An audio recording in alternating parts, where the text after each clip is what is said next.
বদলি নাজমুল চাহাবক মই গালি পাৰিছো, কিন্তু এটা কথা ক'ব লাগিব, উজনি অসমৰ বাগাকান্ত ৰাইজৰ কাৰণে বদলি নাজমুল চাহাবে যিখিনি ত্যাগ কৰিলে, সঁচা কথা ক'বলৈ গ'লে মোৰ অন্তৰ জয় কৰিছে।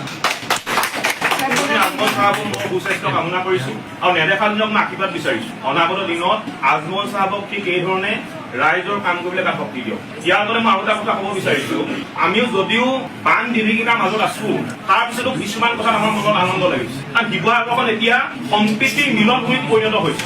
হিন্দুৱে মছজিদ চাফা কৰিছে, মুছলমানে নামঘৰ চাফা কৰিছে। বিশেষকৈ মোৰ জীৱনৰ কাৰণে, আমাৰ জীৱনৰ কাৰণে তেনে দৃশ্য আমি দেখা পোৱাই নাছিলো, পাইছিলো জানো? তাতকৈ ভাল কিন্তু হ'বলগীয়া একো বিষয় হ'বই নোৱাৰে। গতিকে মই এই মুহূৰ্তত আমি জাতীয় সংগ্ৰামী অসমৰ তৰফৰ পৰা এটা কথা মই স্পষ্টকৈ কৰিব বিচাৰিছো, আমাৰ যিডাল সম্প্ৰীতি এনাজৰী এডাল আৰু অধিক শক্তিশালী হ'ব লাগিব।